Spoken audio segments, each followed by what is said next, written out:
Boa noite. Como sempre, um prazer estar aqui e de uma forma muito especial, com essa honra de estar ministrando a palavra do nosso Deus. E vamos orar, então, pedir que Ele nos abençoe nesses momentos. E intercedendo também, como foi pedido pelo pastor Marco Wilson. Na verdade, ele foi professor no seminário durante, acho que décadas mesmo, e hoje ele já está aposentado nos Estados Unidos, né? Mas ele é muito associado ao Seminário do Cariri, vários aqui conhecem, esteve aqui em vários louvor em harmonia, tocando, acho que era cello que ele tocava, não sei se os irmãos lembram. Mas, enfim, ele ajudou muito em muitos louvor e harmonia aqui, além da Semana de Música do Cariri. Marco Wilson, acho que vários conhecem, pai da Betinha, é bem conhecido aqui também dos louvor e harmonia. É isso? Então vamos orar por ele, também pelo pastor Valnei, por todos os que são enfermos de uma coisa ou de outra. Acho que todos nós estamos sujeitos a uma enfermidade ou outra. Eu próprio tive uma crise alérgica há pouco tempo, não foi Covid, graças a Deus, não foi. Então, por isso que eu estou aqui agora, né? Mas realmente nós estamos sujeitos. E lembrando também o pastor Jaime, que perdeu sua mãe, perdeu num certo sentido, porque ela está na glória agora. Então ela está viva, mas não aqui entre nós, e a saudade é grande, com certeza. E vamos continuar orando sempre, mesmo que eu não lembre todos esses nomes agora, mas os irmãos vão de lembrar e vamos ficar permanecendo orando em casa, tá bom? Nós vamos orar então. Santo Deus, muito obrigado por estarmos aqui, obrigado por essa Igreja Batista Manancial, uma igreja muito valiosa, com certeza aos teus olhos e para nós também, muito obrigado por isso. Queremos te pedir pelo teu servo Valnei, também pelo teu servo Jaime, quanto à saudade da mãe, e também lembramos agora o Marcos Wilson, nosso querido irmão, que tu sejas com ele e com a família, se possível, da recuperação dele. E muito obrigado por isso e por todos os outros que necessitam de nossas orações. Aliás, todos nós precisamos de nossas próprias orações, por uma forma ou por outra, mas estamos agora focando mais especificamente naqueles com questão de saúde. E muito obrigado por isso, mais uma vez. Queremos te agradecer por ti, pelas tuas bênçãos, e queremos colocar em tuas mãos esses momentos agora de transmissão da tua palavra. Vimos louvores, aliás, entoamos louvores a ti, graças a ti pela liturgia dessa igreja, das tuas igrejas, obrigado pela adoração, pelo louvor. E agora te pedimos por essa mensagem, que tu nos capacite, que tu me capacite a transmiti-la e a cada um de nós a acolher essas verdades em nossos corações. Em nome do Senhor Jesus Cristo, amém, Senhor. Será que você já passou por algum evento na sua vida, talvez acontecido há muito tempo, mas foi tão marcante, que quando você lembra dele foi como se tivesse acontecido ontem? Que evento seria esse? Algo que você lembra, parece que foi ontem, que eu lembro nitidamente dos detalhes, mas foi algo que aconteceu há décadas atrás. Bom, esse é exatamente o nosso texto. O nosso texto, o autor vai relatar para nós algo que ele presenciou e ficou tão impressionado com aquilo, que aquele evento teve um efeito enorme na vida dele, como nós vamos ver exatamente em nosso texto agora. Que evento foi esse? Qual foi o efeito que esse evento teve na vida desse personagem bíblico, desse autor inspirado, aqui do caso que nós vamos ler agora, e vamos tirar conclusões muito práticas e totalmente aplicáveis a nós, que vivemos 2000 anos depois desses acontecimentos, mas são bem atuais, e vocês vão ver pelo próprio texto como nós podemos ser muito impactados por isso que ele presenciou e também por tantas coisas que nosso Deus tem feito em nossa vida.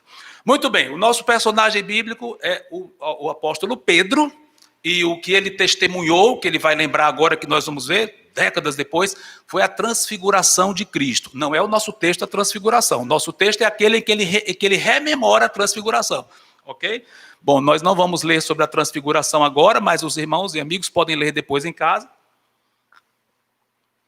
Transfiguração de Cristo está em Mateus capítulo 17 e nos outros evangelhos sinóticos. O que são sinóticos? Os 3 primeiros evangelhos, Mateus, Marcos e Lucas. Por que sinóticos? Porque são muito parecidos. Eles analisam a vida de Cristo pelo mesmo ângulo, é uma visão conjunta. Tá? Então, nos 3 evangelhos, esses 3... eles narram a transfiguração, ou seja, foi um evento muito marcante, né? E Pedro foi uma das 3 pessoas que presenciaram isso, das 3 pessoas, fora o próprio Senhor Jesus e 2 que vieram conversar com ele, mas no caso Pedro, Tiago e João foram 3 apóstolos escolhidos de uma forma muito especial para estarem com o Senhor no monte. Não sabemos exatamente qual foi esse monte, a Bíblia não diz, talvez o Monte Hermon, Monte Tabor, ou se for o Hermon, é lá no extremo norte da região ali da Galileia, mais para o norte, no caso Israel. Né? Mas um monte, a Bíblia fala que foi um monte alto, bem alto mesmo, e o que aconteceu lá, em poucas palavras, Em um dado momento, enquanto o Senhor Jesus estava orando, ele se transfigurou no sentido de receber muita glória. O rosto dele ficou muito luminoso. Os narradores dizem que foi como o sol. Imagine, o sol você não pode nem contemplar o sol. Aliás, já diz o cântico, né? Se nos cega o sol ardente, quando brilha em seu fulgor, quem contemplará aquele que do sol é criador? Pois bem, então o Senhor Jesus ficou resplandecendo como o sol. Imagino que talvez não pudesse nem ser olhado bem, né? As roupas brilhando, tudo brilhando, e evidentemente os 3 apóstolos ficaram com muito medo, né? E uma nuvem de glória ali veio também, e um detalhe a mais, 2 personagens do passado apareceram com o Senhor Jesus conversando com ele, Moisés e Elias. E essa conversa é dito até o assunto.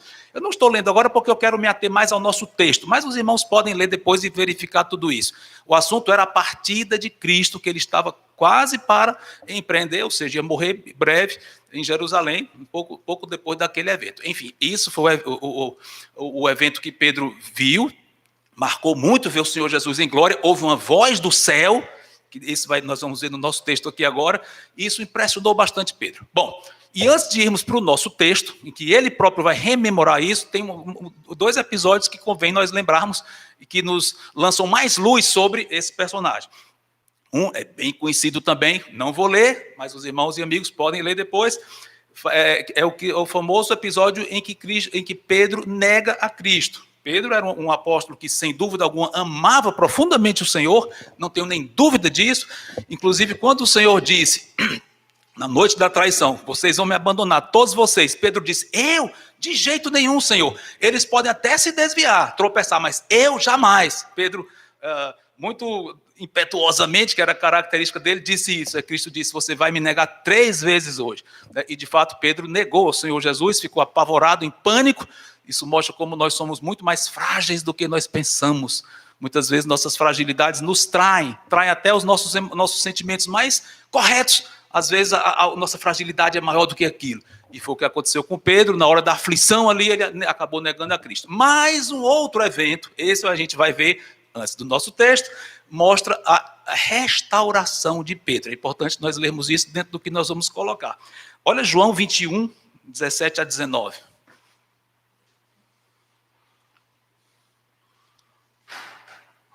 João 21, 17 a 19.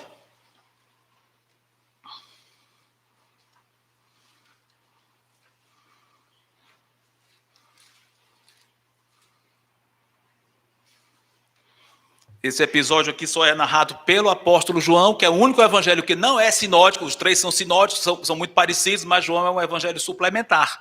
Então ele narra esse episódio que os outros não falam, né? O Senhor Jesus já ressurreto, conversando com 7 discípulos dele ali às margens do mar da Galiléia, inclusive Pedro era um deles, né? E é bem conhecida a passagem que ele pergunta, Pedro, tu me amas? Ele diz, Senhor, eu te amo. Ele diz, apacenta meus cordeiros. Então, a terceira vez que ele pergunta é isso que vamos ver aqui agora.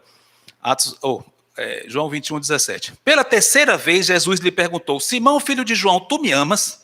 Pedro entristeceu-se por ele ter dito pela terceira vez, tu me amas? E respondeu-lhe, Senhor, tu sabes todas as coisas, tu sabes que eu te amo. Jesus lhe disse, apacenta as minhas ovelhas. Em verdade te digo que quando eras mais moço, tu te cingias a ti mesmo e andavas por onde querias. Quando, porém, fores velho, estenderás as mãos e outro te cingirá e te levará para onde não queres. Disse isto, aqui é João explicando, disse isto para significar com que gênero de morte Pedro havia de glorificar a Deus. Depois de assim falar, acrescentou-lhe, segue-me. Não vou deter a muitos detalhes dessa passagem, porque não é o nosso texto ainda, mas convém enfatizar aqui que Cristo restaura a Pedro, com certeza, ministerialmente, no sentido de dizer, apacenta minhas ovelhas, pastoreia o meu rebanho. Ou seja, o ministério pastoral de Pedro está aqui oficialmente instituído pelo Senhor Jesus Cristo, no sentido de que mesmo que ele tenha negado algo terrível, mas continuava firme, Cristo foi fiel em sua chamada e disse, apacente minhas ovelhas. E o mandamento do Senhor é capacitador. Se ele mandou, ele capacitou. E a outra forma em que Cristo restaurou Pedro é que no próprio ponto em que ele tinha fraquejado, ou seja, medo da oposição, medo da perseguição dos homens, nesse mesmo ponto ele venceria logo depois, ou, quer dizer, algum tempo depois, porque ele ia morrer exatamente martirizado, e ia morrer alegremente, por incrível que pareça, mas ele estava seguro da morte que ele ia ter, e eu entendo que Deus usou aquilo para restaurá-lo no sentido de, pronto, agora eu dei provas da minha fidelidade ao Senhor, o que deixa evidente que nós precisamos do Senhor para cumprir toda a vontade dele. Quando Pedro foi deixado, entre aspas, a sós, no sentido de, com a sua própria energia, ele falhou, mas com a capacidade do Espírito Santo, ele pôde fazer qualquer coisa, inclusive honrar o nome de Cristo, exatamente no ponto em que ele havia desonrado antes. E alguns talvez até estranhem aqui, o que é isso? Te cingias a ti mesmo, o que ele quis dizer com isso? Cingir, literalmente, é amarrar. Então, a ideia é amarrar um cinto. Então, naquela época, as roupas eram diferentes de hoje, eram mais frouxas, esvoaçantes. Então, as pessoas amarravam o cinto até para ter mobilidade, para estar preparado para fazer alguma coisa. Então, ele diz, Pedro, antes tu te cingias a ti mesmo, tu te aprontavas, tu te vestias. Mas, quando fores mais velho, outros vão te amarrar. Talvez apontando exatamente para a ideia de uma perseguição. Tá? Mas anotem isso aqui, vamos agora para o nosso texto, mas lembra desse episódio. Pedro viu a Cristo, ficou glorificado, ficou impressionadíssimo, depois, mesmo assim, chegou a fraquejar e negar, mas depois disso foi restaurado pelo Senhor. E, aliás, fazendo suspense antes de entrarmos no nosso texto, né? Mas mesmo antes de entrarmos, é o último comentário que eu faço. Logo depois desses dias aqui em que ele foi restaurado, houve uma prova enorme de que ele realmente havia sido restaurado. Que prova?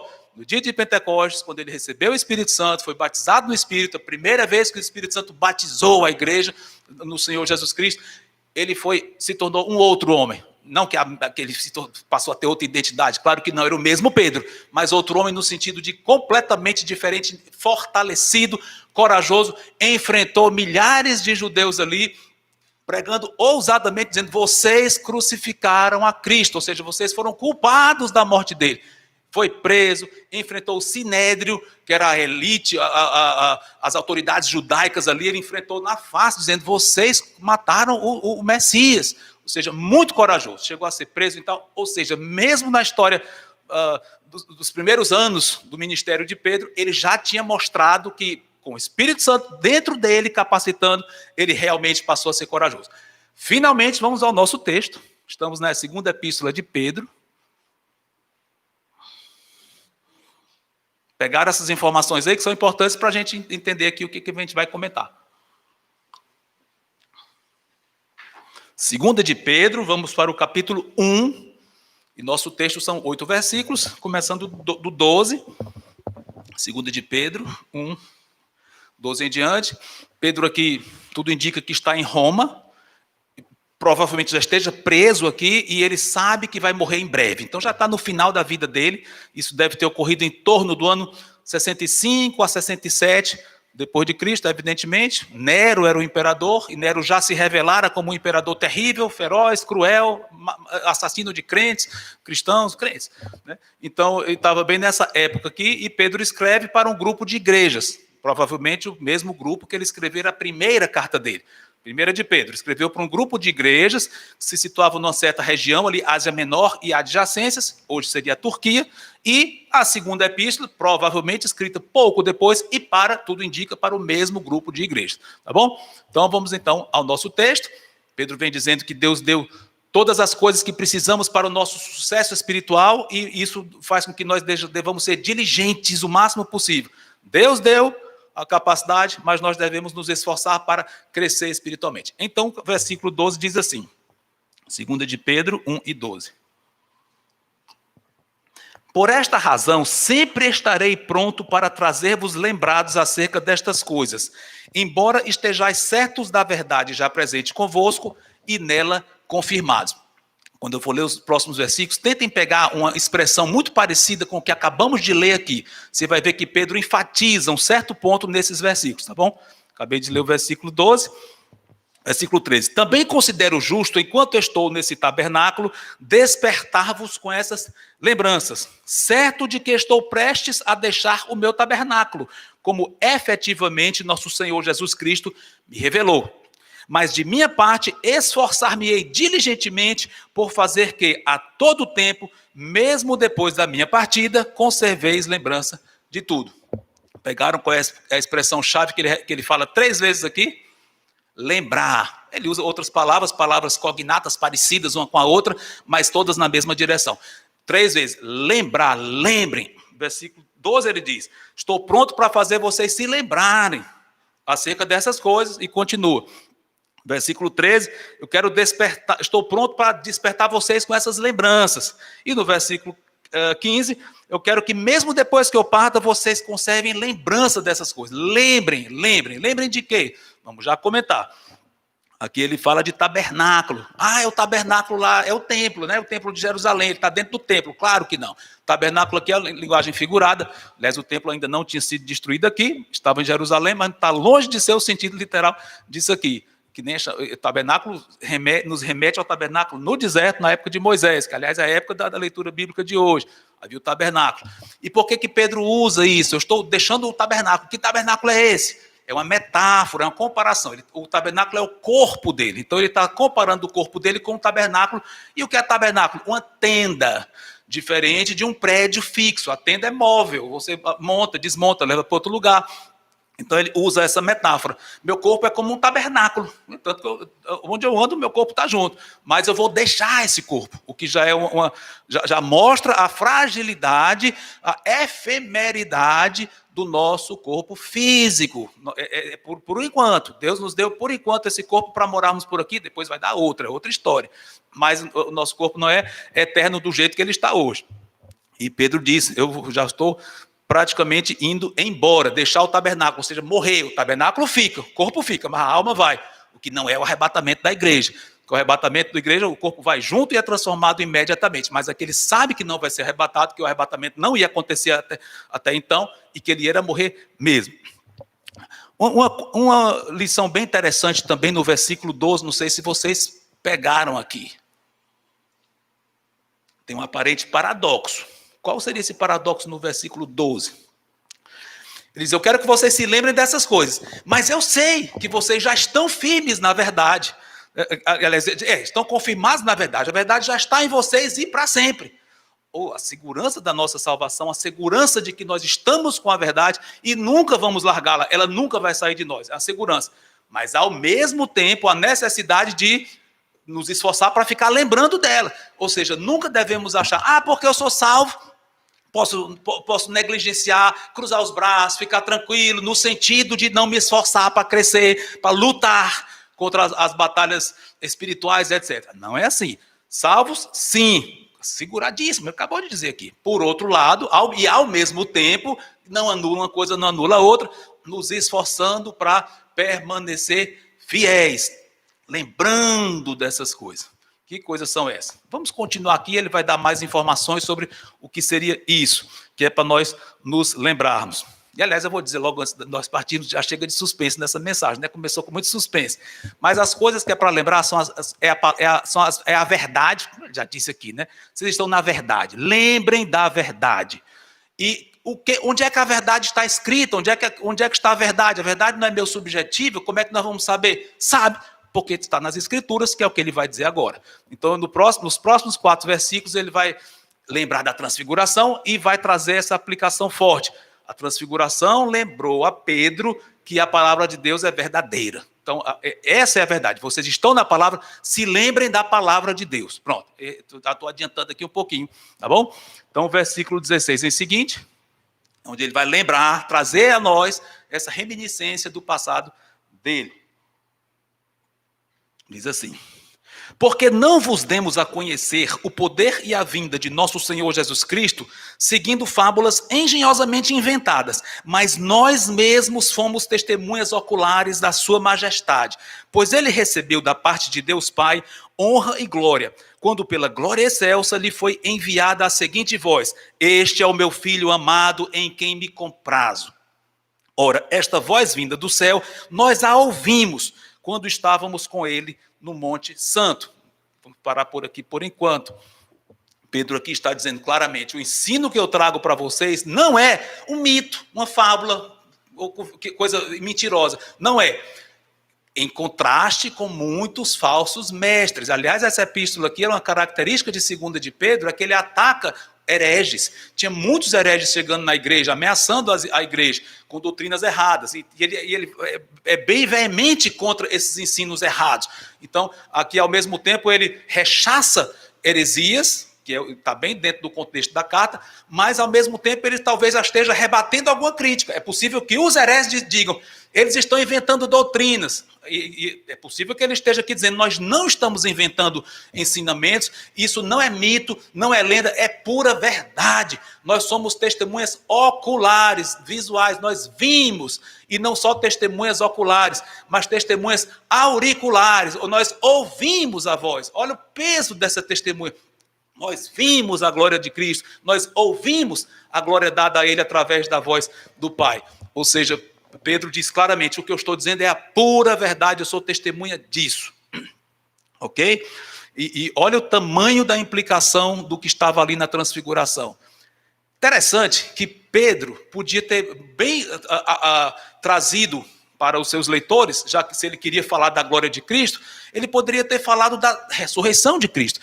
Aliás, normalmente quando nós pensamos na vindicação da divindade dele, ele sendo vindicado como Deus mesmo, a glória dele, nós pensamos na ressurreição. Sim, é correto. Mas Pedro não trouxe isso para cá, ele trouxe a transfiguração. Por quê? Porque parece que na transfiguração ficou ainda mais evidente.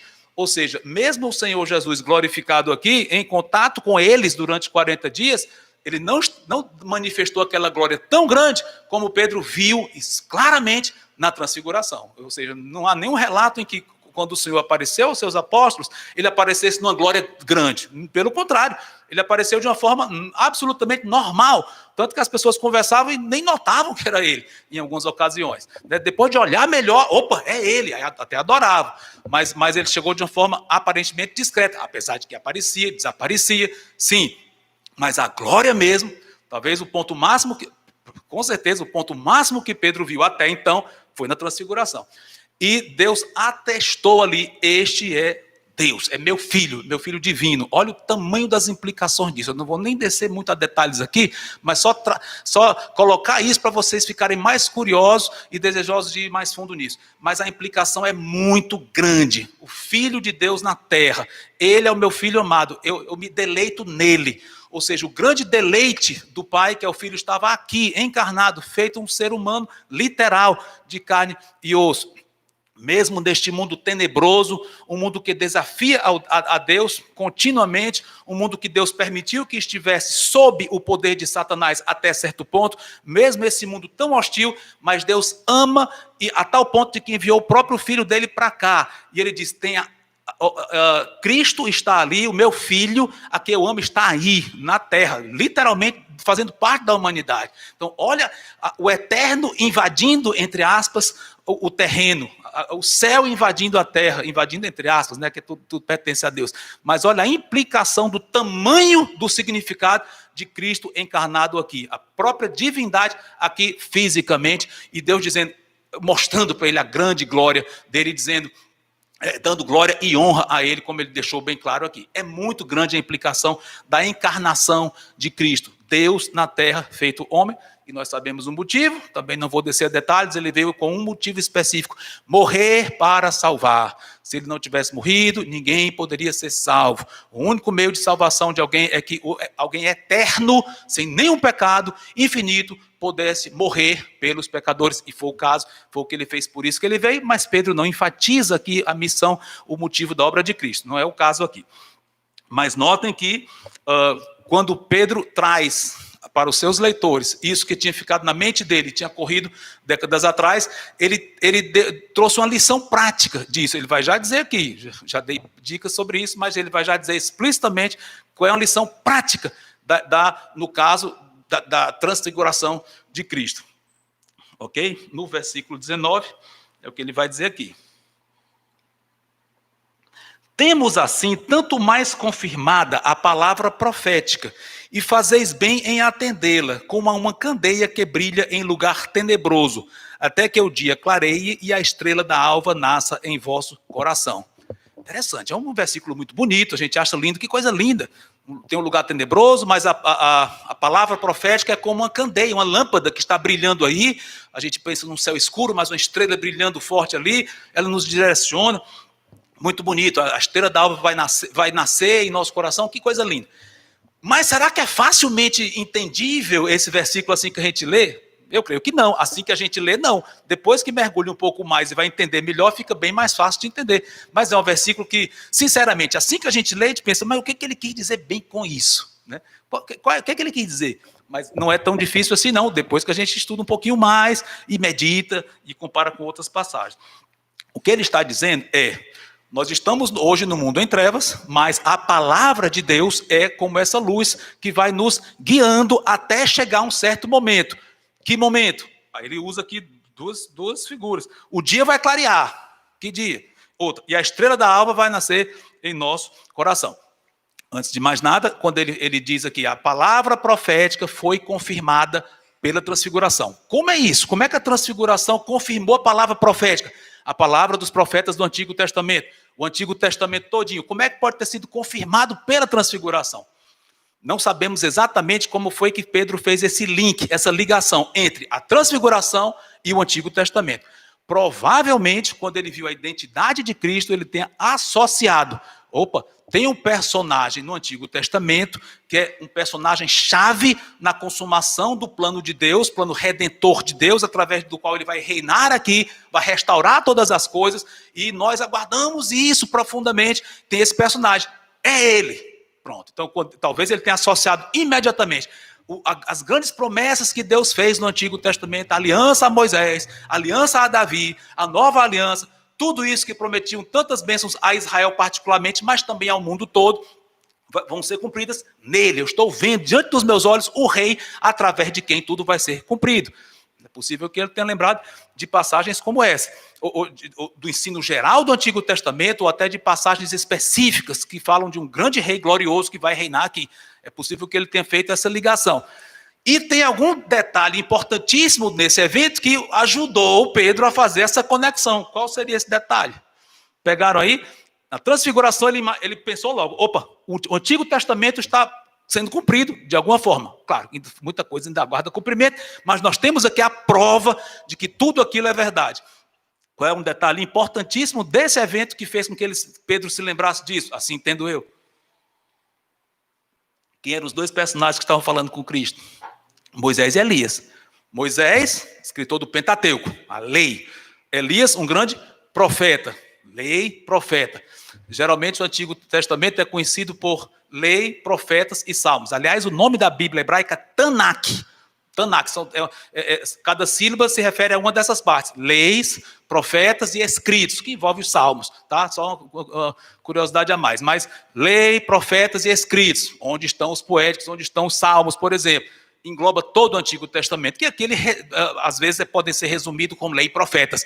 E no caso, um grande representante da lei, Moisés, e um grande representante dos profetas, apesar de que ele próprio não escreveu nada inspirado, mas ele era um profeta, representante dos profetas, estavam aqui. Então, imediatamente Pedro associou, olha o Antigo Testamento aqui em conexão íntima com Jesus de Nazaré. Moisés e Elias conversando com ele. Está tudo ligado uma coisa com a outra. Seja como for, aquilo mostrou para Pedro a verdade da palavra de Deus. Mas voltando para o versículo 19, tem uma certa dificuldade aqui. Qual será? Talvez a maior dificuldade desse versículo. Vê se você descobre aí.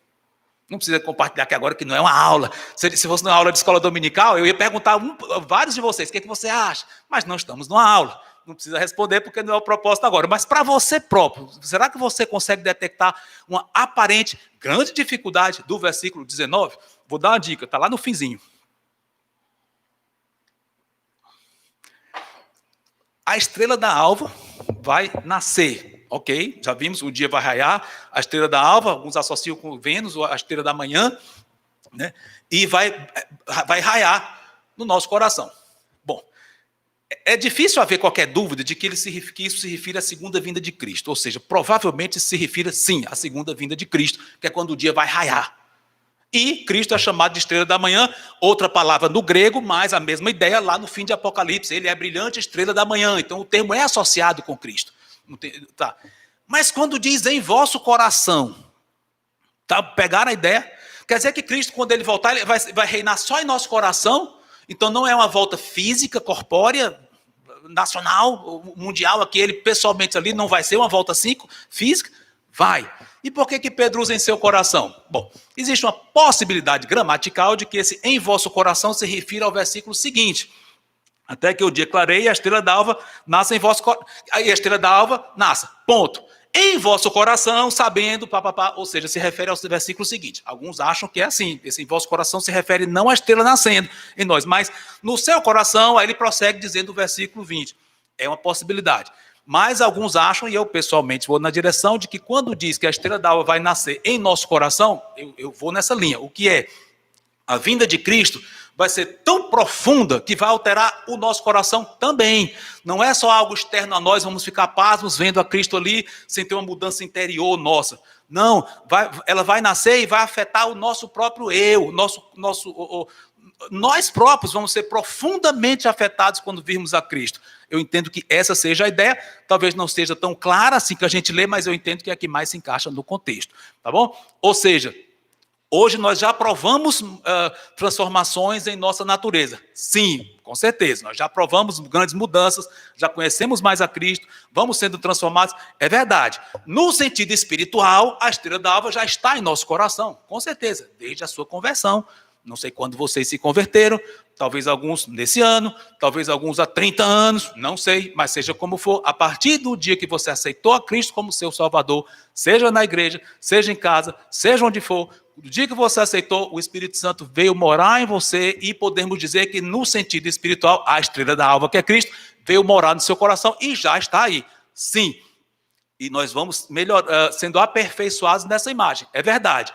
Mas isso nem se compara com a transformação que nós vamos ter quando virmos a Cristo. A transformação completa, acabou-se o pecado, acabaram-se nossas fraquezas para sempre. Só santidade, perfeição, pureza, tudo sem nada escuso, nada errado mais. Então vai ser muito forte o impacto da vinda de Cristo, no caso, quando nós o virmos no arrebatamento, vai ser muito forte a ponto de que ele vai mudar nosso coração de uma forma plena. Ou seja, é a consumação daquilo que ele já começou em nós. Enfim, eu entendo que essa seja a melhor explicação para o texto aqui. Tá bom? Então, já lemos todo o nosso texto, vamos fazer então algumas aplicações disso tudo que nós lemos. E depois dessas aplicações nós vamos encerrar. O que nós podemos concluir desse texto? Talvez tenha sido um pouco mais difícil, porque eu citei várias ocasiões distintas, textos distintos, espero não tê-los distraído quanto a pegar o fio da meada. Mas, o que nós podemos concluir na prática de tudo que nós vimos aqui? 1. A absoluta fidelidade da palavra de Deus. Enquanto estamos nesse mundo tenebroso, ela é um grande bálsamo para nós. Absolutamente verdadeira, é o que Pedro está dizendo aqui, o grande argumento dele, ela é confirmada.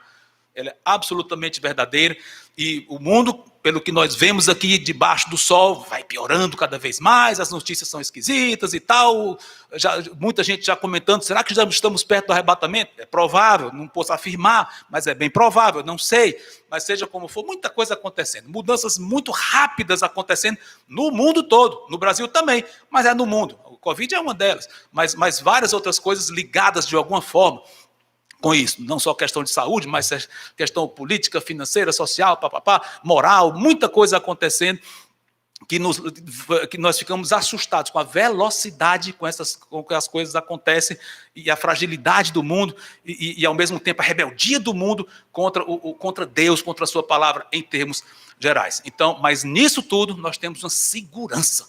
A palavra de Deus, ela não muda, é a mesmíssima, conforme foi o Pentateuco, os primeiros 5 livros da Bíblia, todo o Antigo Testamento, o Novo Testamento inteiro, até o livro de Apocalipse, Gênesis e Apocalipse, absolutamente verdadeira. O que quer que aconteça nesse mundo, nós podemos nos apegar à palavra e dizer, é verdade. Mas vamos mudar, a filosofia agora diz isso, vamos mudar isso, aquilo, os costumes, seja como for, peraí. É bíblico? É não. É contra as escrituras? É, não presta. É assim, porque nós temos um padrão absoluto, que esse não muda. Os homens podem mudar muitas coisas, legislação, seja o que for, podem ser mudados. O que se ensina nos colégios, tudo isso pode ser mudado. Mas a verdade não muda. E ela vai ser implantada no mundo inteiro no futuro. Ela é verdadeira, com certeza, a verdade é verdadeira, eu estou repetindo isso a nível de ênfase, e ela vai vigorar aqui no tempo certo. Mas, por enquanto estamos no mundo tenebroso, podemos nos apegar a ela, imutável como ela é, e aplicá-la em nossa vida. Isso dá uma segurança muito grande. Outro ponto, nunca deixemos de mergulhar nela. Nunca ache, eu já sou crente há tantos anos e eu já conheço a Bíblia, eu já li a Bíblia 10 vezes. Ai, que legal, pois você precisa continuar lendo. Senão, as 10 vezes vão adiantar pouco para o seu sucesso espiritual hoje. Ou seja, se nós confiarmos no que nós já lemos da Bíblia no passado e nós pararmos de ler, o que nós lemos não vai adiantar não para você permanecer firme hoje. Salvo sim, mas firme no sentido de dar um bom testemunho, de conhecer o Senhor, ser frutífero, tudo isso cai na mesma hora, ou pouco tempo depois, seja como for, mas cai. O crente precisa estar se alimentando continuamente da palavra de Deus. Aí você vai ler o Evangelho de João, por exemplo. Já li tantas vezes, eu sei decorado. Ótimo, leia de novo. Olha, eu lhe garanto, se você for ler com o coração aberto, e eu for ler com o coração aberto, vai ter muita coisa que você vai ler e nem tinha pensado antes. E você vai ser alimentado. Deus vai fortalecer o seu coração ali, dando uma renovada, não no sentido carismático, mas uma renovada no sentido de que você vai lembrar mais uma vez daquelas verdades maravilhosas. Vai, com toda certeza. Deus sempre vai ter alguma coisa para falar ao seu coração e lhe aproximar mais dele, com as mesmas verdades de antes. Não tem novidade de revelação, não. Mas mesmo com as mesmas verdades, Deus vai lhe alimentar e lhe atrair profundamente a ele. Aliás, um exemplo tirado da nossa vida prática. Você tem tido suas refeições normalmente durante essa semana. Então, se você já comeu bastante essa semana, eu posso passar alguns dias sem comer nada. Pode? Ninguém vai querer isso. Provavelmente você vai querer se alimentar amanhã, no café da manhã. Mas é o mesmo café da manhã que eu tomo todos os dias. E você quer parar? Não. É gostoso. Claro, eu preciso. Há duas coisas. É necessário e é gostoso. Ótimo. Então, traz esse princípio para a palavra de Deus. O fato de nós termos tido tanto acesso a ela não elimina o fato de que precisamos continuar bebendo dela, porque ela é alimento. É por ela que nós somos mantidos vivos nesse sentido de qualidade de vida. É por ela. E ela é gostosa, é agradável. Tanto como o alimento que você mais gosta. Ou mais ainda, né? Mas é assim. Ou seja, você precisa ser lembrado das coisas que você já sabe. Outro ponto que nós podemos lembrar aqui é a fidelidade do nosso Deus. Pedro tinha tudo para ser negado por Cristo. Aliás, se Cristo fosse ser rigoroso com as palavras que ele disse, ele é rigoroso com as palavras dele, mas ele sabe aplicar corretamente. Aquele que me negar diante dos homens será negado diante de Deus. Ele disse isso. Então, a rigor, nós podemos dizer, mas Pedro negou e não foi negado. Cristo sabe a diferença entre aquele que nega realmente, que não quer nada com ele, ou aquele que o ama, mas por uma fraqueza o negou e depois se arrependeu. Ele sabe perfeitamente a diferença. Mas o que eu quero dizer é, mesmo algo tão grave como negar a Cristo, há restauração. Se a pessoa é um crente, se ama a Cristo, e se arrepende e volta, ele é restaurado. Que lição maravilhosa. Pedro é um exemplo clássico disso. Deus deu o ministério para ele, deu e manteve até o fim. Ele continuou pastoreando suas ovelhas. Interessante. Ele está aqui ao escrever essa carta. Sabe quantos anos depois da transfiguração ele escreveu essa carta? Mais ou menos quantos anos depois? 35 anos mais ou menos. Ou seja, ministério dele, transfiguração, morte de Cristo, ele devia ter em torno de 30 e poucos anos de idade, e aqui tinha 60 e tantos anos. 35 anos, e ele se lembrava bem daquilo. Mas Pedro foi comissionado ali e 35 anos depois, mais ou menos, continuava firme em seu ministério, pastoreando as ovelhas. Que coisa interessante. Ele sabendo que ia morrer, mas firme. Não, o fato de saber que vou morrer, ao invés de me desanimar, eu quero me animar mais para servir, fazer com que as ovelhas de Cristo sejam bem nutridas. É isso que ele está fazendo. Olha que coisa maravilhosa, como Deus confirmou a chamada que ele deu para Pedro, fazendo com que ele continuasse pastor, pastor debaixo do grande pastor, né? Mas o pastor das ovelhas, nutrindo aquelas ovelhas, no caso, com ensinamentos doutrinários, com muitas exortações, lembrando aquelas verdades para as pessoas. Morrendo e fazendo isso. Se você soubesse que ia morrer daqui a uma semana, está com doença terminal e tem poucos dias de vida, qual seria a sua reação? Qual seria a minha reação? Talvez nós ficássemos muito abatidos. Em termos naturais, a gente até entende que a gente fica triste, o lado humano, a saudade das pessoas que vai deixar e tal. A gente é muito apegado aqui, a gente tem pouca noção do que vem aí. Se a gente tivesse mais noção, a gente ia ficar alegre. Oba, eu vou para Cristo mais rápido do que eu penso. Mas a gente tem tão pouca noção do céu que a gente fica apegado aqui e fica triste. Mas como foi que Pedro reagiu? Eu já respondi. Mais motivo dele servir mais fortemente, ainda aproveitando cada instante. Irmãos, isso que lição para nós nas entrelinhas.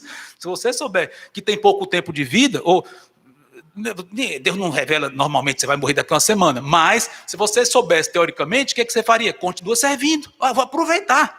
Depois que eu for para Cristo, não tem mais como eu ganhar galardões do que eu fiz aqui. A minha oportunidade de servir é essa. Vou continuar servindo? Sim, de outra forma, mas a nível de ganhar galardões, enquanto eu estou vivo, então eu vou aproveitar as oportunidades. Mas você vai estar, talvez, doente no hospital, mas testemunhe dentro do que você puder. Deus sabe o que você pode fazer, eu sei, tem situações da nossa vida, ou saúde, ou várias condições, ou idade, que a gente não pode servir como antes, eu sei e Deus sabe, mas sempre tem algo que Ele quer usar os seus servos, sempre. Pode ser pessoas idosas, pessoas muito comprometidas em termos de saúde, sim, mas se elas quiserem, na parte humana, Deus vai usar aquelas pessoas de uma forma nobilíssima, muito nobre. Isso é maravilhoso. Queira isso, queiramos isso, e eu quero te servir em cada instante da minha vida. Talvez tenha situações da vida que nos dificultam, tem um pouco, mas, repito, mesmo naquele contexto difícil, se você quiser e pedir, Deus há de lhe usar e abrir portas para que você sirva e agrade a Ele e justifique, mostre, olha, cumpra o maior propósito da nossa existência, que é esse. Isso é maravilhoso. E foi isso que Ele fez com Pedro. Vocês perceberam como Ele honrou a Pedro de uma forma muito maior do que nós imaginaríamos? Pedro, a gente pode dizer que ele terminou os seus dias servindo. Verdade, claro. Morreu, foi para Cristo, ele não está mais aqui servindo nessa terra. Não tem comunicação de mortos com vivos. Porém, Deus é tão maravilhoso que Ele fez com que essa exortação de Pedro alcançasse muito mais gente do que aquelas pessoas da igreja que hoje seria a Turquia. Perceberam isso? Ou seja, os leitores originais de Pedro leram essas palavras e certamente devem ter sido edificados com elas. Sim, mas as palavras foram registradas e século após século foram sendo publicadas e traduzidas e chegou até você, chegou até mim. Quantas milhares de pessoas leram e foram edificadas com as palavras de Pedro? Ou seja, podemos dizer que o ministério pastoral de Pedro, num certo sentido, continua rendendo frutos. Ele não está mais aqui, nem pode estar hoje, eu sei, mas continua rendendo frutos. Que maravilha! Olha como Deus honra os nossos esforços. Meu irmão, minha irmã, nunca se subestime, dizendo, eu não tenho condições de servir, eu tenho um emprego, eu tenho que ter esse emprego, não tem como, e eu tenho pouco tempo de poder servir ao Senhor. Sirva dentro do que você pode. Se você é dentro da vontade de Deus esse emprego, então continue, não saia não. E aproveite as oportunidades. Se o seu coração estiver no Senhor, você vai ficar surpreso com o que Ele vai fazer com você no pouquíssimo tempo que você acha que tem. E tem mesmo, pouco tempo de servir na igreja, por exemplo. Mas o que Ele pode fazer no seu trabalho ou no pouco tempo fora do trabalho, seja o que for, você vai ficar surpreso. Tanto quanto provavelmente Pedro ficaria surpreso. Puxa, ele disse aqui, eu quero que mesmo depois da minha morte, vocês se lembrem dessas coisas. Já faz 2000 anos que Pedro morreu e as pessoas continuam se lembrando, porque ficou registrado. Estão vendo? Olha, Deus é tão rico, tão maravilhoso, eu diria com muita reverência, mas até um pouco de senso de humor santo, eu sei, reverente sim, mas Ele nos surpreende, é isso que eu quero dizer. Às vezes nós gostamos de fazer surpresas para alguém, não é? Um filho, alguém, a gente faz uma surpresa, coloca aqui, a pessoa fica pasma, puxa, eu ganhei uma coisa muito maior do que eu esperava. Pois Deus faz isso, é maravilhoso, Ele nos recompensa de uma forma que, puxa Senhor, eu quis isso e Tu me deste muito mais do que isso. É verdade. Ponha o Senhor à prova neste sentido, não é provar o Senhor, tentar o Senhor, claro que não, mas é como a Bíblia diz, provem e vejam como o Senhor é bom. degustem, entre aspas, usufruam desse Deus que nós temos. Diga, eu quero te servir, Senhor, nas minhas limitações. Você vai ficar surpreso com o que Deus vai fazer com o seu serviço, mesmo que aparentemente seja muito pequeno. Detalhe, talvez uma coisa que lhe impeça seja além do que eu tenho comentado, saúde, idade, condições financeiras, seja o que for. Seja, sabe o quê? Pecados do passado. Talvez uma fraqueza sua, um pecado, algo que você cometeu, você diz, agora eu não posso mais servir. Estou desqualificado. Porque eu pequei, Deus sabe, talvez coisa que ninguém viu, mas Deus sabe como eu desonrei numa certa ocasião, então Ele não vai mais me usar. Irmão, não diga isso. Ele usou Pedro. Nós já comentamos, não vou repetir tudo que eu já disse acerca disso. Pedro foi restaurado. E você também pode ser. É possível que ele não queira, claro, certamente ele tem áreas específicas em que ele quer nos usar, nem todos são usados de uma forma muito evidente, outros podem ser usados de uma forma mais discreta, seja como for, ele é soberano sobre os dons, soberano sobre aquilo para o qual ele lhe comissiona. Sim, pode até ser que ele não queira mais lhe usar numa certa área, mas ele há de usar. Se você é um crente sincero, arrependido, ele vai lhe usar. Ou seja, nunca deixe que, minha queda passada, eu não posso mais servir ao Senhor, ele não aceita mais o meu serviço. Aceita. Se submeta a ele, confesse o pecado, claro, se é que já não o confessou, e diga, Senhor, eu quero te servir. Ele vai lhe usar, dentro do que ele quer. Agora, seja manso, sejamos mansos e humildes para fazer exatamente aquilo que ele quer. Irmãos e irmãs, são essas as lições que nós podemos tirar desse texto.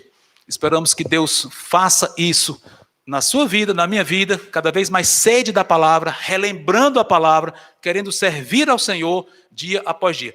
E que Deus lhe dê muitas situações em que você possa se lembrar para o resto da sua vida. Situações marcantes, talvez coisas que só você saiba, como você viu Deus agindo na sua vida. Pedro foi de uma forma muito clara aqui, talvez a sua seja mais pessoal, mas que Deus lhe faça presenciar muitas, entre aspas, eventos marcantes com Cristo. Não estou falando de revelações pentecostais, não é o assunto, mas que Deus lhe dê iluminação tão grande, comunhão com Ele, que aqueles momentos que Ele lhe der bênçãos muito pessoais, que você viu Deus agindo, que aquilo, sua vida seja cheia disso e de serviço ao Senhor, como Ele fez com Pedro. E aí nós vamos ter muitas coisas para nos lembrar aqui e no tribunal de Cristo quando o virmos. Amém? Santo Deus, obrigado por essas verdades, obrigado pela palavra. Eu te peço que tu toques corações para que nós te sirvamos cada vez mais. Em nome de Cristo. Amém. Muito bem, teremos então o nosso pós-lúdio. Enquanto isso, podemos orar. Você ainda vai subir aqui? Não, né? Ok. Então, enquanto podemos orar silenciosamente, enquanto vimos o pós-lúdio, depois dessa música mais suave, estaremos despedidos então. Boa noite a todos.